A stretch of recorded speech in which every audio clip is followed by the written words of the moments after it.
Hi guys, welcome to this weekly show of mine where we discuss what happened over the weekend and what is then likely to happen over the next week's couple of months or maybe even more.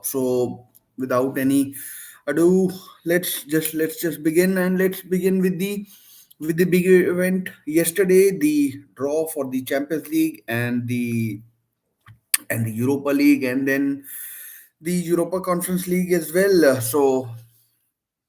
As it goes, Champions League, the big matches, of course, everyone is talking about is Bayern Munich versus PSG and Liverpool versus Real Madrid. Of course, there is another story about Real Madrid, about Liverpool that is doing the rounds, which we'll get to later on in the show. And will I discussed that yesterday as well in great detail, and I'll do that again, not in that greater detail, but still we'll talk about it. I've heard a couple of other pieces of news which may contradict what was said yesterday. So we'll get to that, but the big news was UEFA Champions League draw. Liverpool versus Real Madrid is one big match. The other being PSG versus Bayern Munich. Anyways, just wanted to say the whole draw is exceptional. It is what you want it to be, right? Napoli, they finished top of their group A they were in, and they got what they deserved. They got a draw in which they should fancy their chances.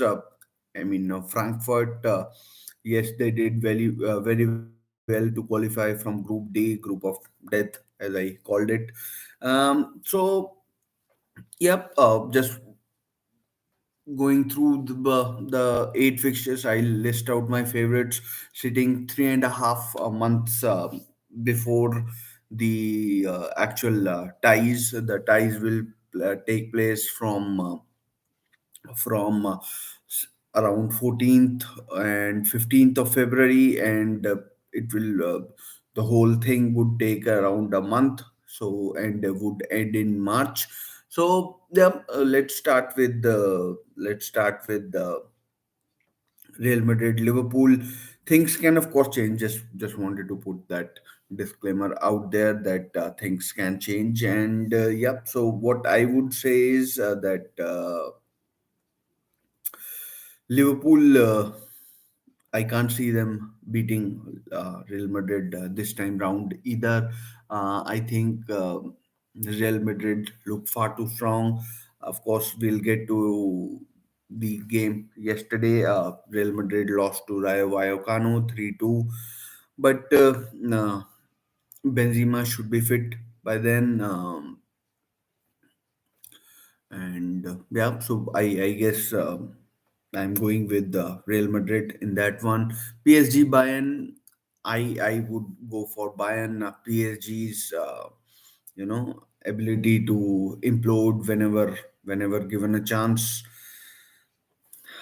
I You can't look away from that. The last time they met, I think, I think was was it the 2020 final when Bayern beat PSG in uh, in Portugal. I think it was thanks to a Kingsley Coman goal, and yeah, so I am going with Bayern on this one.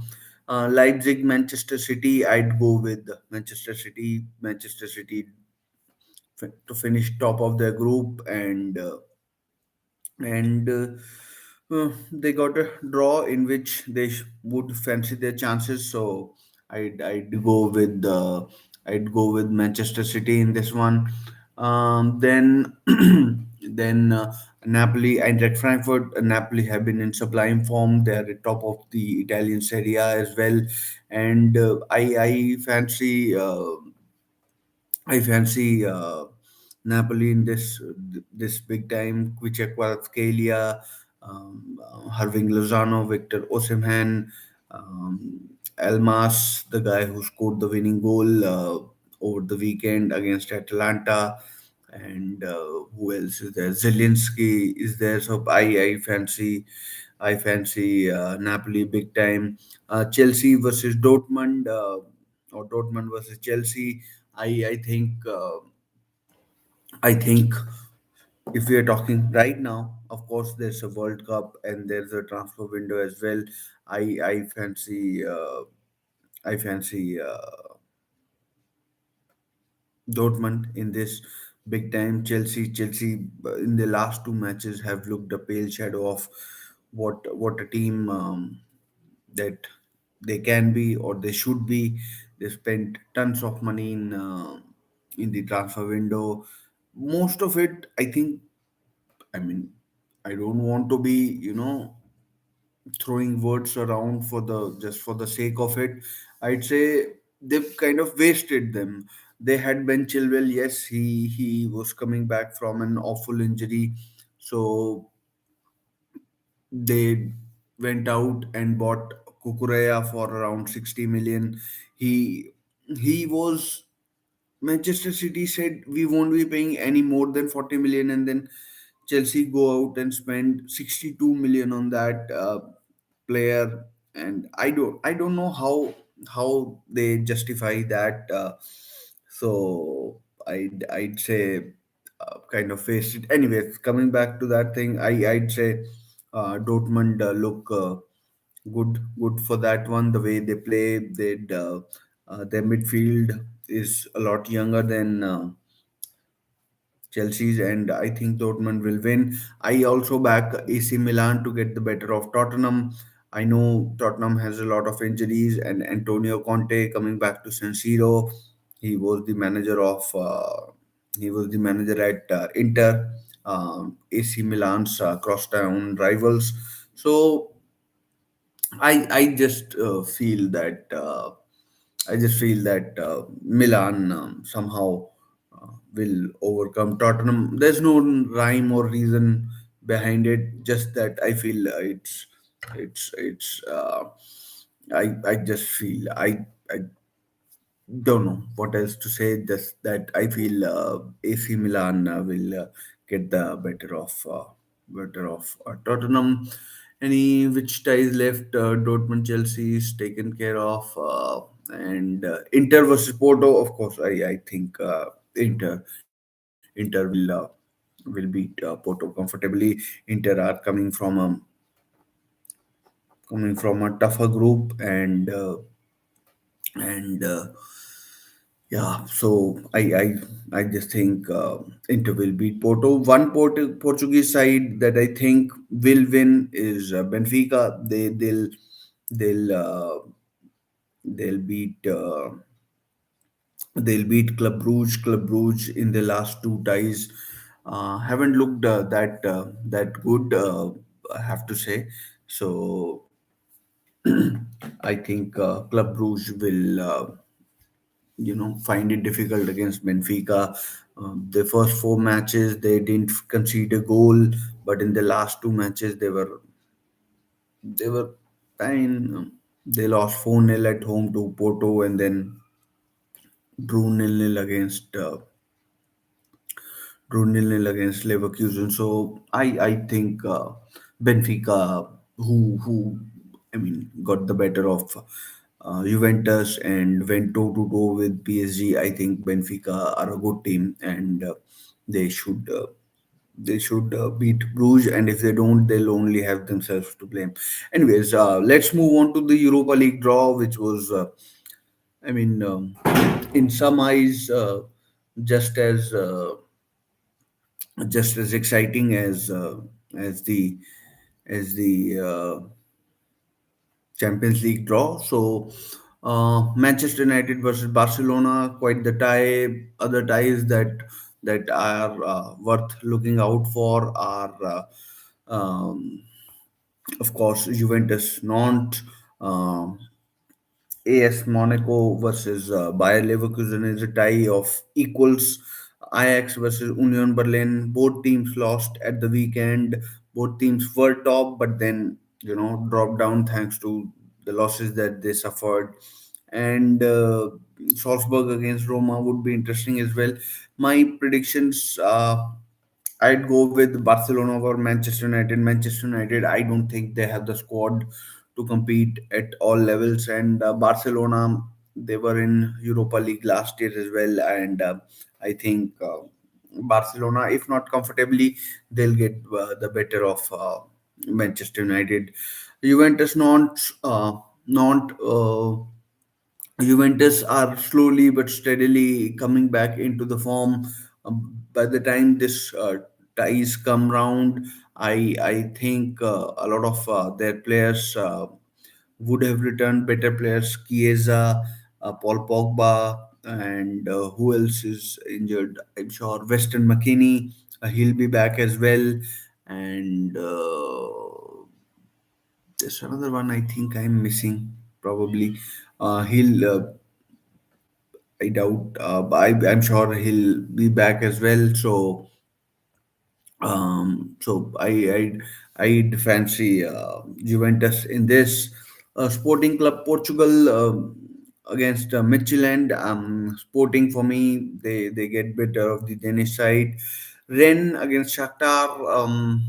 Shakhtar did well initially in the group. Rennes are a good side. They have a lot of good players.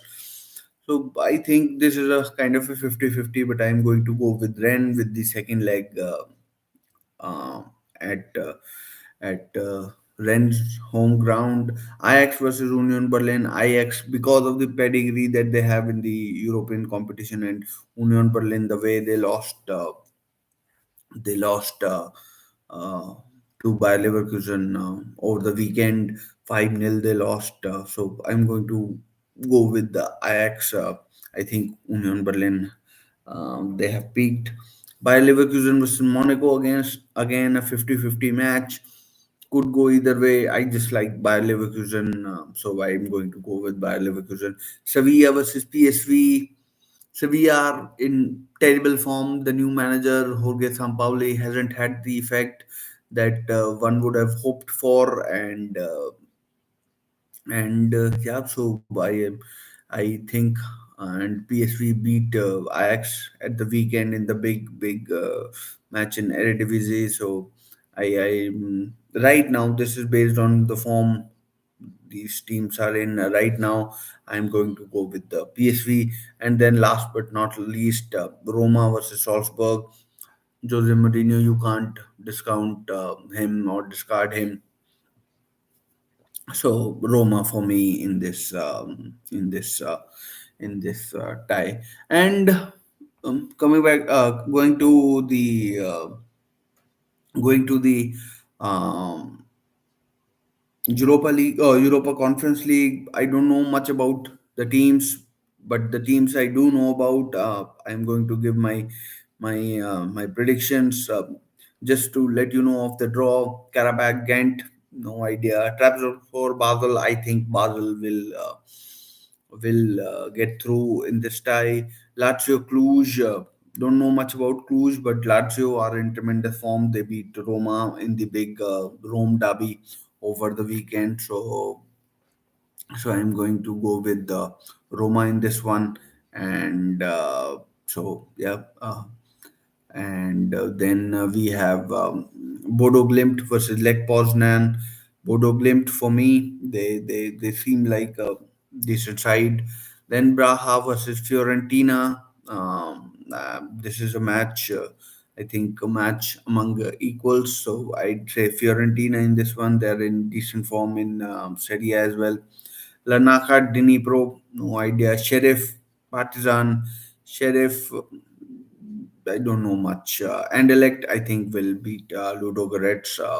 But then again, the disclaimer is that this prediction or these predictions are made in early November, and while we still have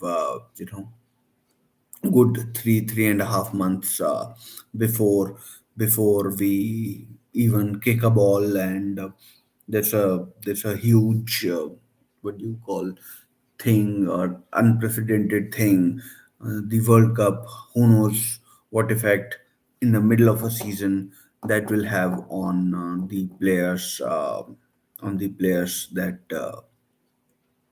are going to be playing for their clubs and then are going to be representing their countries. Tiredness could come into play. You never know what might happen. Anyways, enough about the Champions League and the draw. Let's get to the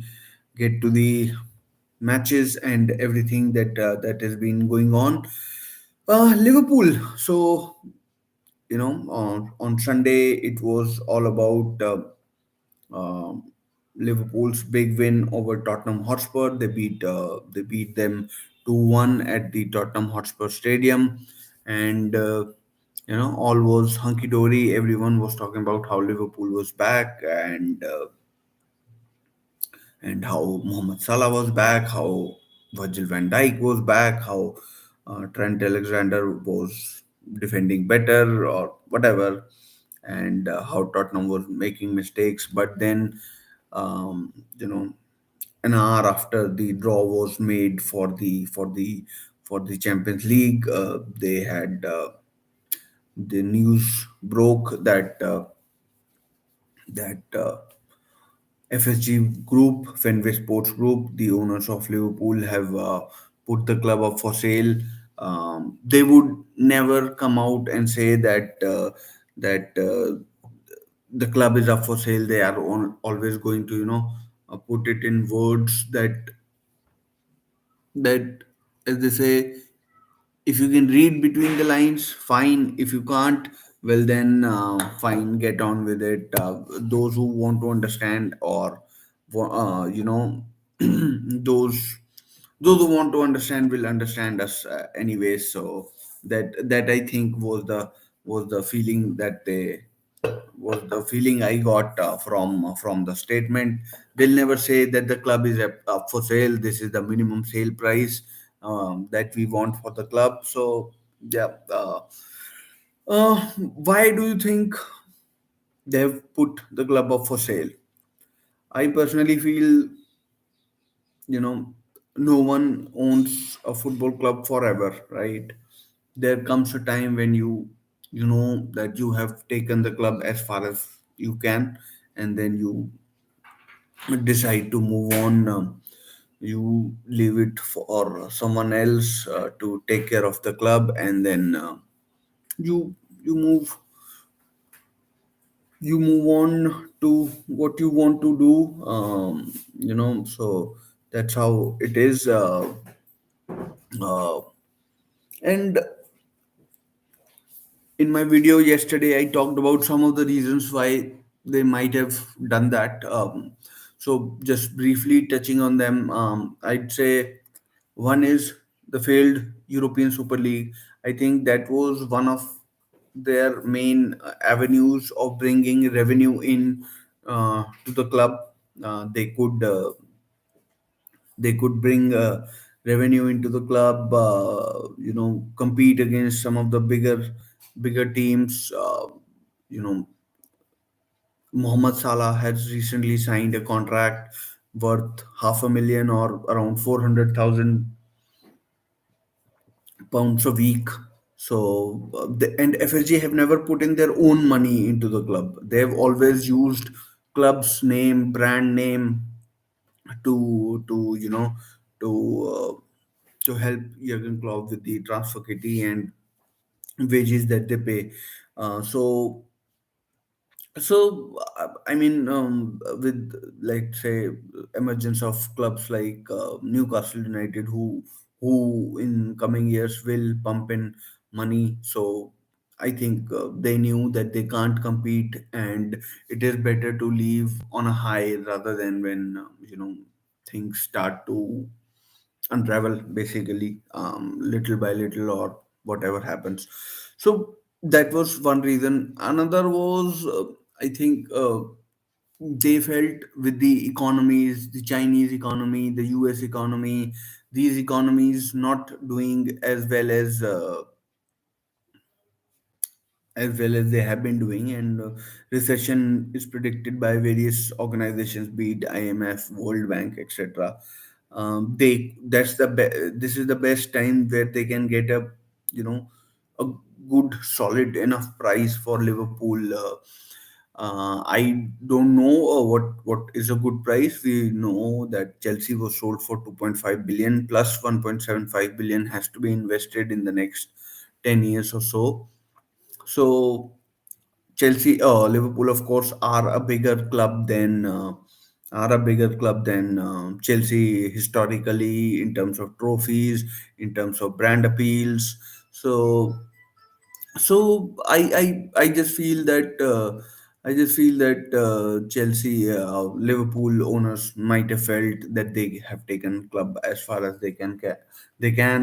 Last year they sold 11% stake in the club to Redbird Capital for around 750 million, and that values the club at around how much is it? 6.77 billion, around that mark. So I just feel that they felt that they can't take club any more forward than they have, and that's a good time to get a price which is commensurate with the value that a club like Liverpool brings, which does very well historically in terms of the brand name it has. So that's how I think they reached that conclusion. And that's no, I mean, clubs change hands. So that's why I think Liverpool owners decided what they had to do. They decided to move on, and there could have been various other reasons as well. Jurgen Klopp might have been saying that we need players XYZ, and yeah. So I think it's basically down to the money decision, the economy that are predicted to go into recession. U.S. economy, the dollar is gaining, the pound is weakening against dollar. So these kind of stuff. I This is just according to me that that stuff played a key role. And they know that Chelsea, Newcastle, Manchester City, and competition for Champions League will get tougher and tougher. So yeah, that's the reason I think Liverpool owners decided to put the club up for sale. Whether sale happens, how quickly it happens remains to be seen. Whether Liverpool owners or fans will be open for state ownership, like we have at PSG, or have at PSG, Manchester City, or at Newcastle United, remains to be seen. Qatar World Cup is every day it gets criticism from communities all across the board. LGBTQ, that kind of thing, laborers dying every day because of unhygienic conditions, no pay, that kind of stuff. So they've been talking about Dubai investment capital, a guy who was rumored to have been buying Liverpool in 2008 before it fell through, and Tom Hicks and George Gillett bought the club. So uh, American owners, will they come in again for Liverpool? This process will take time. But it's not going to happen overnight. Due diligence, everything. Club of this magnitude takes time to sell. The Chelsea one was an exception because of the sanctions that the British government, the Boris Johnson government, as it was then, had put on Roman Abramovich because of his close ties with Vladimir Putin. So that thing happened quickly with Chelsea, but uh, but I doubt Liverpool sale will happen quickly. Of course, the presence of Morgan Stanley and JP Morgan would help. Um these banks know what they're doing, and so and the Rain Group, which facilitated the sale of Chelsea, would would undoubtedly be in the years of the FSG owners.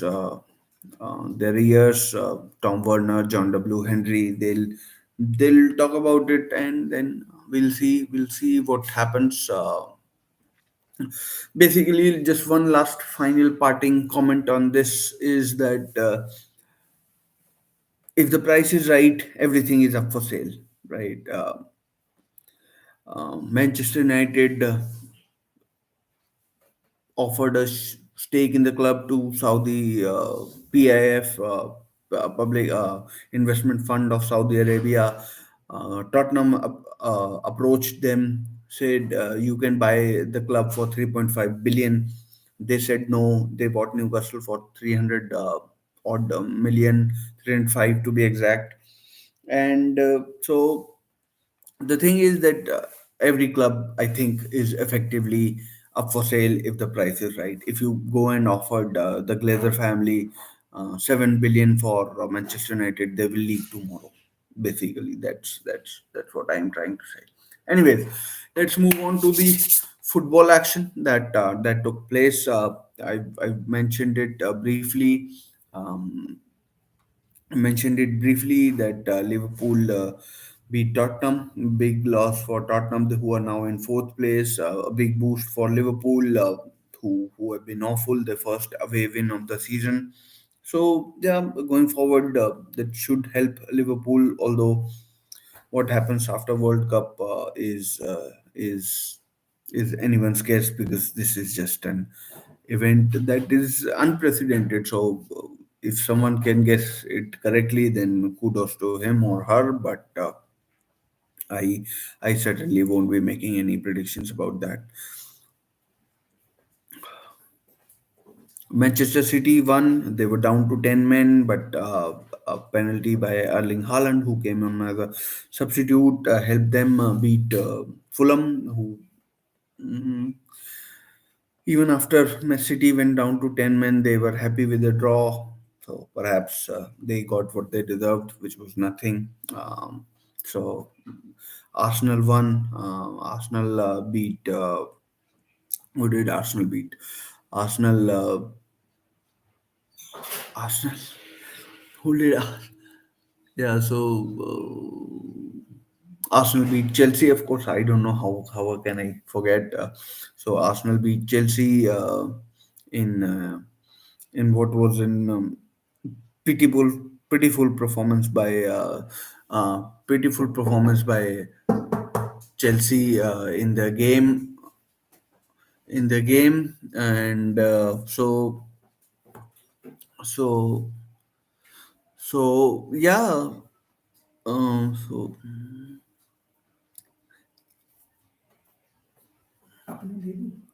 so yeah, a good win by Arsenal, who have now won 3 consecutive years at at Stamford Bridge.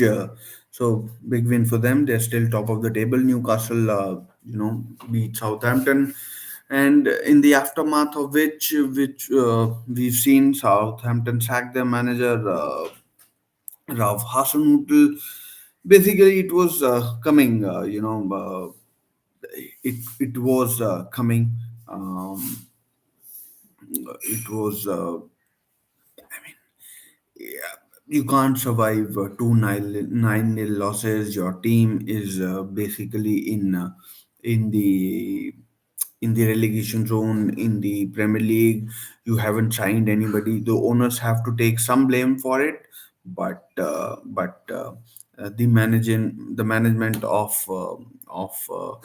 Hasenhüttl was a bit, you know, was it left a lot to be desired. Basically, he did well at Leipzig and Ingolstadt, but it was what it was. So Nathan Collins of of Luton is now the favorite to take over at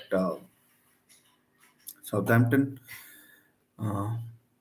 Championship Club. So I don't know how it will go, but let's see. Um, there are plenty of exciting young players at Southampton. Let's see what he can do.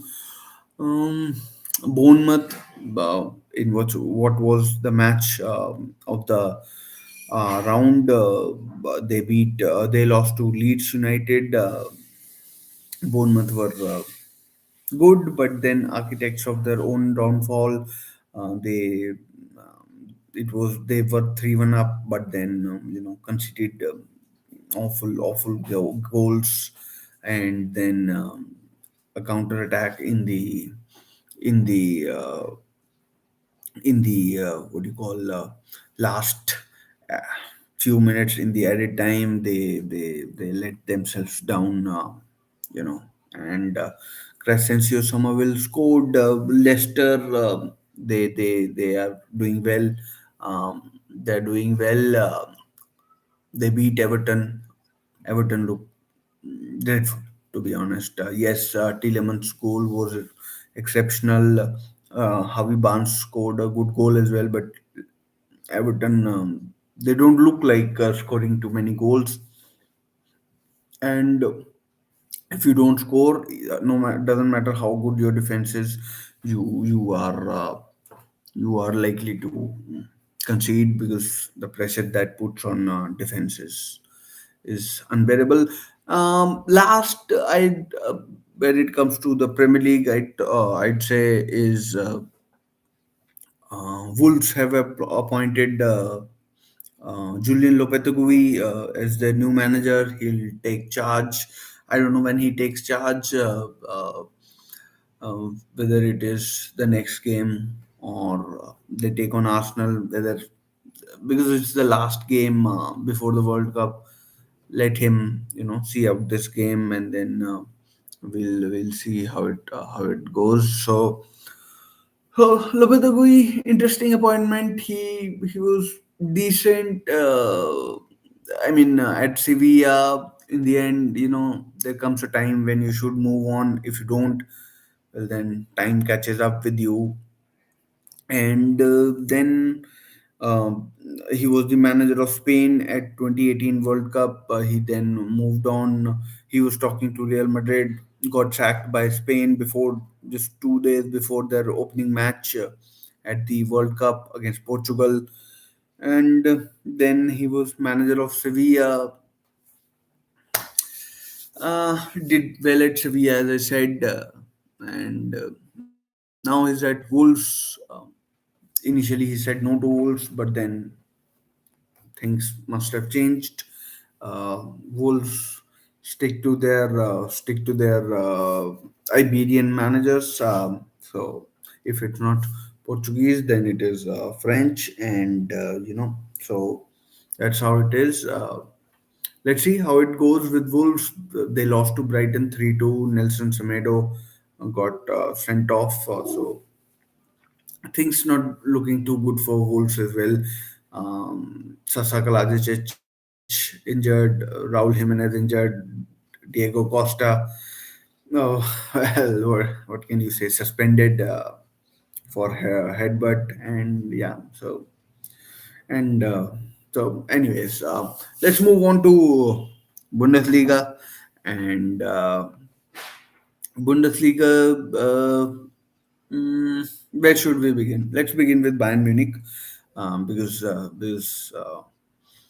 I mean everyone wants to talk about Bayern Munich, so we will talk about Bayern Munich. And so Bayern Munich, what happened with them is it was a really exciting match that they were in with Hertha Berlin.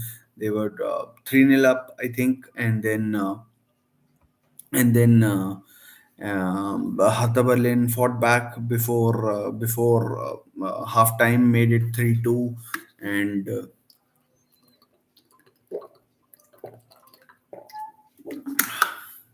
unfortunately for Hertha Berlin, that is how it finished. They weren't able to score the equalizer, or I mean, they weren't able to score the equalizer. So no, never mind the winner.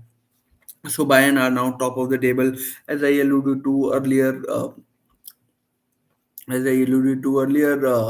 Union Berlin, who were initially top of the table going into the weekend, they were absolutely hammered by Leverkusen. Xabi Alonso has had an indifferent start. I mean, a 5-0 win. Previously, they had won 4-0 in his opening game. A plus for them was, despite drawing 0-0 with the Club Brugge, they ended up in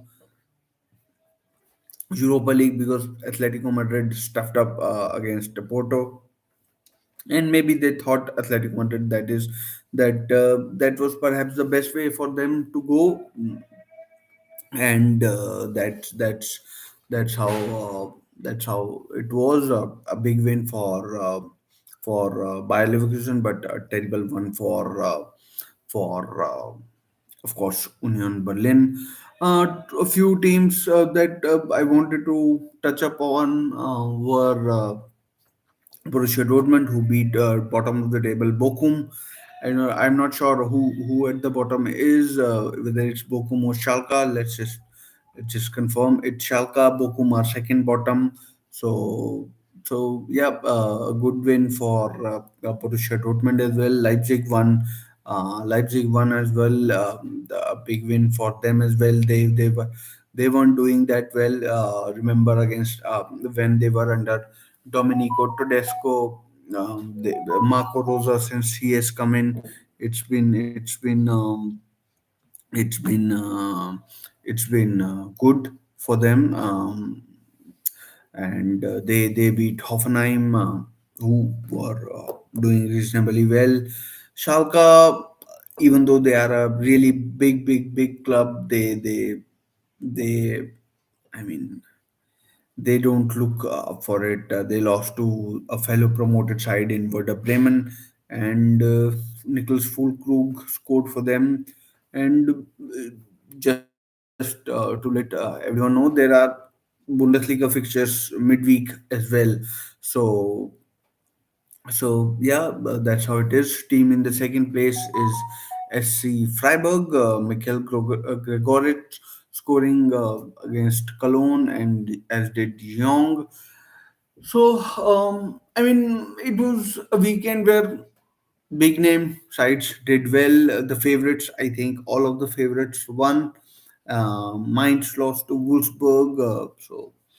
So in terms of table, where does that leave us? Bayern, I know they had a sticky spell where I think they didn't win for 4 games or won one in six. So they're now back in form. Of course, they have drawn PSG, as I talked to you about earlier. They So that's where we are. Bundesliga. Then there will be a break for World Cup. Let's see what happens after the World Cup. I don't know what will happen.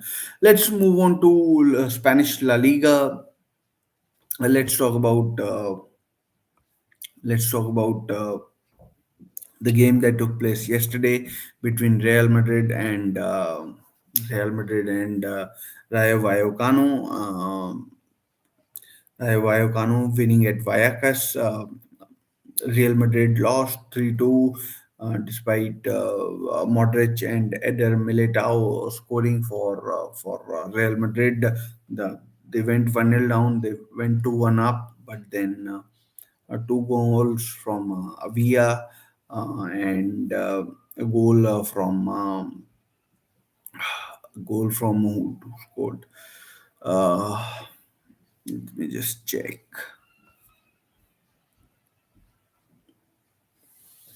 Anyways, and it was then Oscar Trejo who scored for the winner for Real Madrid, or Rayo Vallecano, and that means Barcelona are now top of the table, despite making a big share of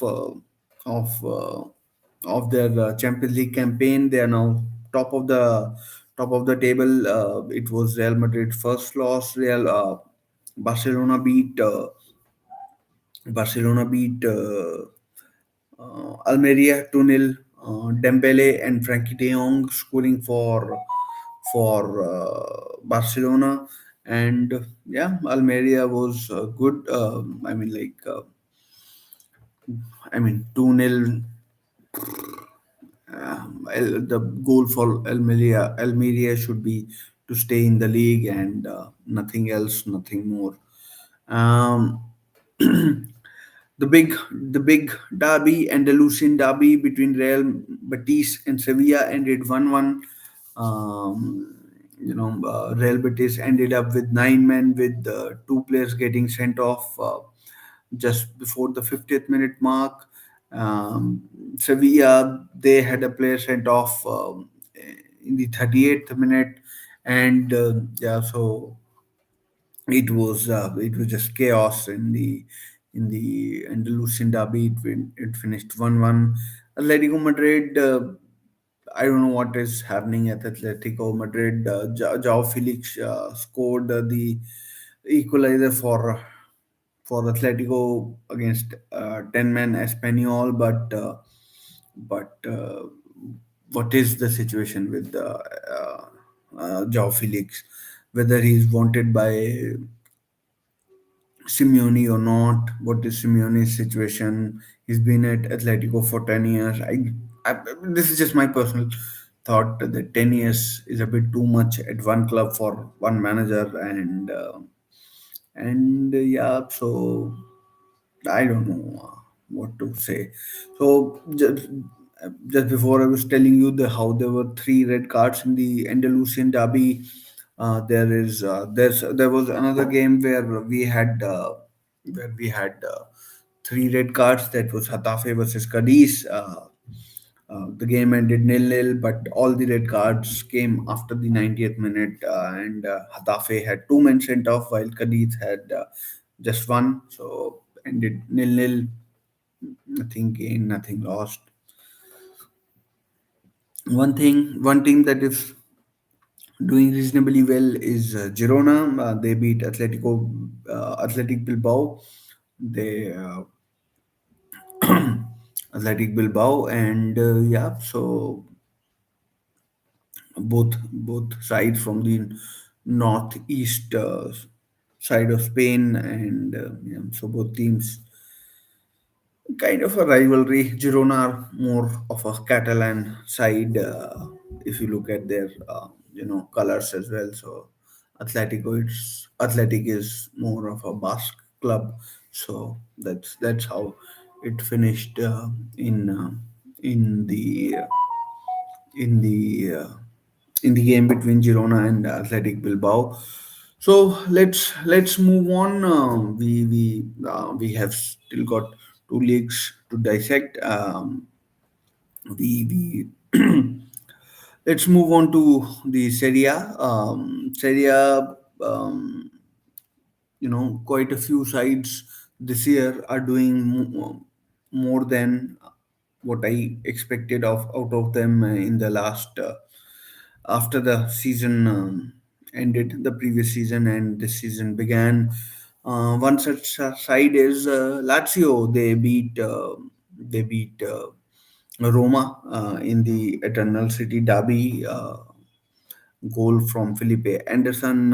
Unfortunately for Lazio, they lost to Feyenoord in their in their in the Europa League match, which meant they ended up in Europa Conference League, where they've drawn Cluj from Romania. So, but never mind. In league, they are doing reasonably well. They are up to third in the table, just 2 points behind second placed Milan. So good effort by Lazio. No one expected them. I certainly didn't expect them to do that well. Roma, bad loss for them, and yeah. So what can you say? Milan, AC Milan, they won 2-1 at Spezia. Theo Hernandez, brother of Lucas Hernandez. pretty good player in his own right. He scored. Giroud scored the winner, what turned out to be the winner in the 89th minute, but then got sent off. I didn't see the game, but I'm assuming for celebrations. He was probably already on a yellow and took off his shirts or something like a shirt and something like that, and that would have meant that he got sent off. Interestingly, Daniel Maldini scored for Spezia, son of Paolo Maldini, grandson of Cesare Maldini. So let's see how Spezia get on. Top of the table, Napoli, irresistible Napoli. Lovely to watch Napoli. I don't know how many games of Napoli you have watched, but they look really good. Lukman, Atalanta, they are doing well themselves. So Lukman gave Atalanta the lead, but Osimhen, one of the much wanted strikers, he equalized, and then Almas scored the winner in the first half itself, and then that's how it finished. And Napoli are now top of the table, 6 points ahead of Milan in second place, and I have to say they do look good for good in Champions League as well as in Serie A. Let's see how far they can go. The big match in Serie A this weekend was Juventus versus Inter Milan. Juventus who've been, for the want of a better word, I'd say awful. They have been awful in Champions League. Of course, that's why they are in Europa League. Their record in Champions League was just as, I mean, like, apart from the goal difference or something like that, I think it was just as bad as Maccabi Haifa's. They won 2-0 against Inter Milan. They were the better side. Inter Milan, I don't know what has happened to them. Goals from Rabiot and Adrian Rabiot and Nicola Fagioli, Mr. Beans as he's known, and he took advice from Cristiano Ronaldo when he was not doing that well, and that means Juventus are now up to fifth, and there's a real chance that they could make Champions League, thanks to the league position. They're just 2 points behind Atalanta and Lazio, and four behind Milan. So who knows what might happen? Of course, some of their better players uh, are are to come back, Chiesa and Pogba, respectively. So let's see what happens after the World Cup. Let's see some other results. If I were to talk to you about them, Fiorentina won, Bologna won against Torino, and yeah. So I mean, it's shaping up to be an interesting league this year. Just to rethink that. Juventus are, just a few points behind, a few points behind Lazio and Atalanta, and they could easily be third or second. And I mean, it has happened previously. Napoli have imploded, so I mean, Juventus. Let's see what they do, and Allegri is certainly under pressure, and I mean, all the leagues have some really really good points which can which can come up to a boiling point going forward. So, last but not the least, by any stretch of imagination, is the French French league. Third was Lorient versus PSG, battle of the top. Lorient, I think, were third going into the league, going into the weekend. But PSG, they beat Lorient at Lorient. Danilo scoring the winner after Neymar had given PSG the lead. Murphy had equalized. So PSG are now comfortable at the top of the table.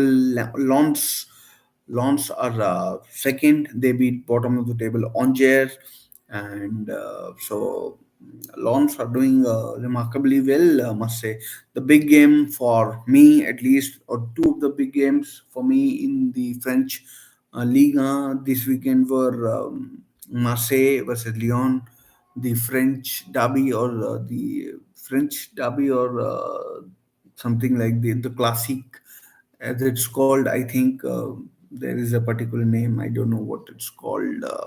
The classic or something like it's called. Marseille beat Lyon. Marseille are, I mean, Marseille. They could have qualified for the Champions League, but Sead Kolasinac missed that header, and and yeah, then draw was good enough for Spurs, but they went on to win thanks to Hoiberg's goal. And but kudos to Marseille, who put that disappointment behind them and beat Lyon 1-0. Gigo with the goal. Lille won, Rennes won, Bourigord and Jose Font scoring for Lille, Bourigord for Rennes. And yeah, so that's how it finished. Monaco are doing really well. They started the season terribly, but from what I've been looking at, they've been doing remarkably for the last 5 or 6 matches at least. So they are now up to fifth in the table. You could just a point behind Rennes, who are third, a point behind, just level on points with Marseille, just behind Marseille on goal difference. So you never know about Monaco. They have good academy as well, producing players like Chouamani, Disasi, and many others. They have good strikers in Ben Yedder. The Russian Golovan is doing really well as well. So yeah, that's how it is. Nice won as well. They beat who did they beat? Draw or Toulouse? So Nice.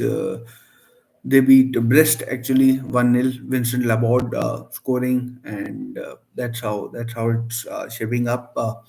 Doesn't look good for Angers. They are at the bottom of the table, and you know.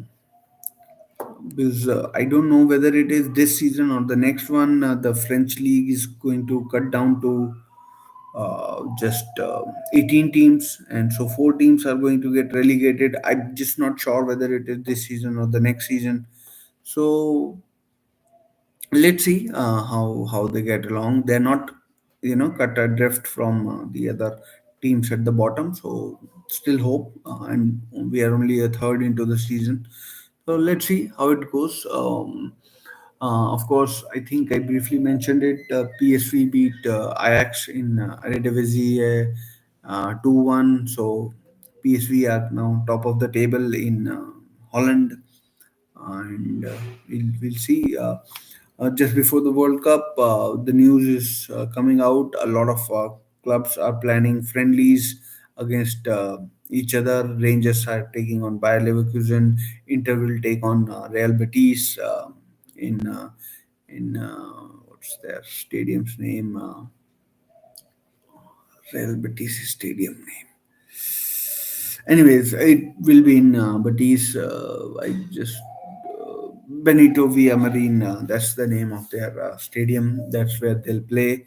So I'm sure more will come out. Newcastle will play Rayo Vallecano. Manchester United will play someone as well. So let's see. Manchester United, I think, will play Cadiz in their game. So let's see what happens. There are, of course, matches tonight.